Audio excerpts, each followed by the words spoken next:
Hi, I'm Renee Tucci, and today we're going to be creating a floral object using the Pave technique.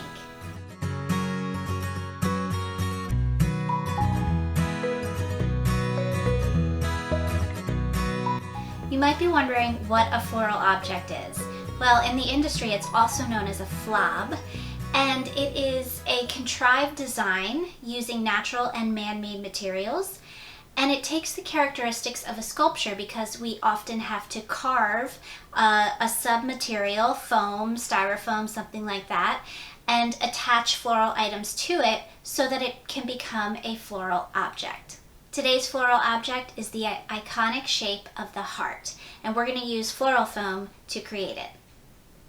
Now we've got one brick of floral foam here, and I'm going to use this to sculpt my heart. Now I think that this particular brick is a little too fat, so I'm actually going to slice it in half and get two pieces out of it, and that's how I'm going to carve my heart. Now I'm working with it dry right now for the carving stage, just it's a bit neater in the work environment, and then once we get our sculpture all squared away, we'll soak it and then we'll add the flowers. So I've taken my brick, I've sliced it in half, and now I've got these two halves. And I'm going to go ahead and skewer those together just to get us started. I've got a hyacinth stick here. This is an industry item that we can't live without. They were originally made to hold hyacinth up while they are in bloom because they tend to be heavy and want to wilt over, but we use them for many other things. So I'm going to go ahead and cut this in two small pieces with my clippers. And once we have our two pieces finished, I'm going to take my two halves of the foam, separate it a bit, and towards the center, I'm going to add the two picks in until they're about halfway. And then I'm going to line the two pieces up and impale the second one onto the first one and try to make them as even as possible when I bring them together. So now it's one unit, it's going to be easier to work with. At this point, I'm going to use my knife to sketch out how I want to cut my heart sculpture. One thing to keep in mind anytime you're carving or sculpting with any kind of foam is that anywhere that you have cut an indentation where you want the material to come inwards, once you add the flowers, that space will fill in. So you really need to over-exaggerate any little dips or divots or cuts more so than you normally would. So for this heart, I'm going to go more into the center than I normally would. I'm going to exaggerate that even more. And I'm also planning to make an asymmetrical heart. I'm not worried about it being perfect. I want something a little more organic feeling. Okay, so now I have sketched out the heart on my foam. And you can see this side is a little higher or taller than this side, and I've got a pretty exaggerated center there. So now I'm going to take my knife and just cut it out for real. Okay, I've carved out our floral object, also known as a F.L.O.B. And you can see it's not perfect, it's got little imperfections in it, but that's okay because we're going to cover it entirely in flowers. It's really just acting as a guide or a template for our floral object. So I've got it pierced together with those two hyacinth sticks in the center here, but we need a little bit more security. If you were going to be making these in bulk or transporting these, if a lot of people were going to be handling them, you may want to take the opportunity to even wrap this in a chicken wire just to make sure everything stays together. I don't have a lot of plans to move this once it's been made, so I'm going to take a 1/4 inch waterproof tape and wrap it around the heart in a few strategic places just to make sure everything is tight and together and to help keep the integrity of the foam. Now I've got my heart bound with the waterproof tape and I'm ready to soak it. Before I start soaking it, I just wanted to share with you my vision for this piece. So I would like this heart to be standing up in the center of this serving dish, and I'm going to base it with some yummy materials, which I'll share with you later. So keep in mind that our heart is going to be upright when it's finished. So we'll get this soaking, and while that's soaking, let's prepare the base. I've got a block of styrofoam here and two miniature pin frogs.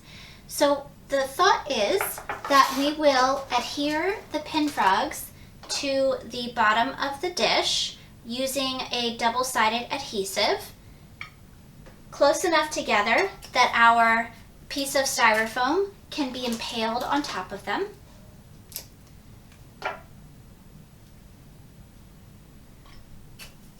Just like so. There we go. So now we've got a surface that our heart can stand up on. And it's just about absorbed the water. I'm watching the foam turn from light green to dark green, signifying that it is soaked. And there we go. It has absorbed all of the water that it needs. So we'll pick this up, let it drain for a few seconds.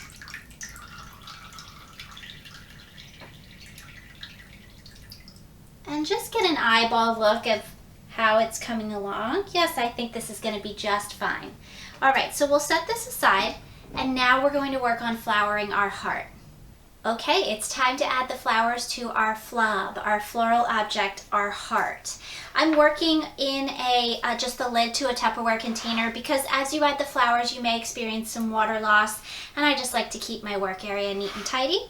And I'm going to cover this with these peach chrysanthemums. They are such a unique color, and I think they're so fun for this heart shape. So I will take my clippers, and I'm going to go through my stems and pre-cut myself a pretty good sized pile of these chrysanthemums. So what I'm doing is I'm actually cutting the blooms right off the stem so that they are about 1.5 inches long. So when you press them into the foam, they're going to be in there really well, anchored in there, but not so far that they're going to want to come back out the other side. So go ahead and prepare yourself a big pile of whatever flower it is that is floraling your floral object. All right, I've made myself a pile of blooms to start working with here, but I've even gone one step further, and I've segmented them, or I've sequenced them from the largest, most open blooms to the medium blooms that are just starting to open to the buds. And what I'm going to do is actually use the buds to create a detailed line within the floral object, and that will help give some real pattern and a real visual path for the eye to follow within the heart. Now the technique that we're going to use to add these flowers into the foam is paveing, and that's a basing technique that uses either straight stem or angled stem insertions to add your flowers into the foam, and in the end there is little to no depth between the flowers. Everything is very much on the same plane. This technique is very popular in jewelry. You'll often see jewelry that has diamonds set so close together that you can't see the metal underneath, and it's the same concept for here. So I'm going to go ahead and start adding in my buds to create a pattern, and then I'll fill in with my medium and open sized blooms. Alright, I've got the front part of my heart finished, and I have used those buds to create a line just around this area right here, just to emphasize that part of the heart. I've left the very bottom, the point of the heart, open because I anticipate that when I stand this up within the bowl, that part is going to be covered by our finishing mechanic. Now it's time to fill in the sides and the back of the heart. You can see I gently rested the face, I've gently rested the heart on its face. It's not ideal, but the flowers can take it. It's okay, especially if you handle it with care. One technique I wanted to mention was when you are placing the mums into the foam or whatever material it is that you're using, you want to be very confident about your placement and avoid moving your stems. So once you set it in, try not to take it out and put it back in again. You don't want to poke and poke and poke the foam. That will compromise the integrity of it, and it could cause the foam to crumble. So that is why I mentioned possibly wrapping it in chicken wire in the beginning if you think you're going to be moving it a lot, or you might be doing a lot of poking into the foam, because that's really what's going to cause it to crumble. And the chicken wire would then still hold it all in place, even if the foam is crumbled. Okay, we've got our heart mostly covered, but I'd like to get it in position first and then finish it once it's in its spot. So I'm going to take, again, a hyacinth stick that I've cut up into 2 pieces.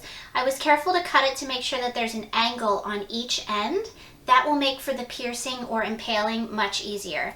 So I'm just going to take these and press them into the styrofoam close together. And now I will take our heart and I will press that onto the hyacinth sticks.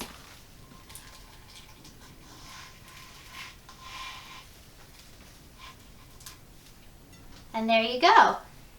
We've got our heart standing upright. Okay, you can see that our heart is really coming together. It's covered in the chrysanthemums. I wanted to drive home that heart shape even further, so I've taken 3 pieces of a peperomia vine and I very carefully set them on the outside of this asymmetrical area of the heart here, just to give a little bit of an extra special touch, just a little veiling on the outside of that heart. Now we have to finish the base. Of course, we have to cover our mechanics. So I've laid a layer of black river rock in the bottom. And on top of that, I promised you some yummy base items. On top of that, I'm going to add in some blueberries. So this is a really unexpected element, and I think it's really going to sweeten up the piece. Here is our finished floral object. We have created a F.L.O.B here, a structural arrangement composed of floral material. And I finished the base, as I mentioned, with the blueberries. And just because that dark blueberry color is so dark and recessive, I've taken a few of the coral color hypericum berries and just strategically set those with the blueberries just to bring a little bit more color down to the base. I hope that you've learned a tip or technique, and I hope that you've been inspired to go out and create.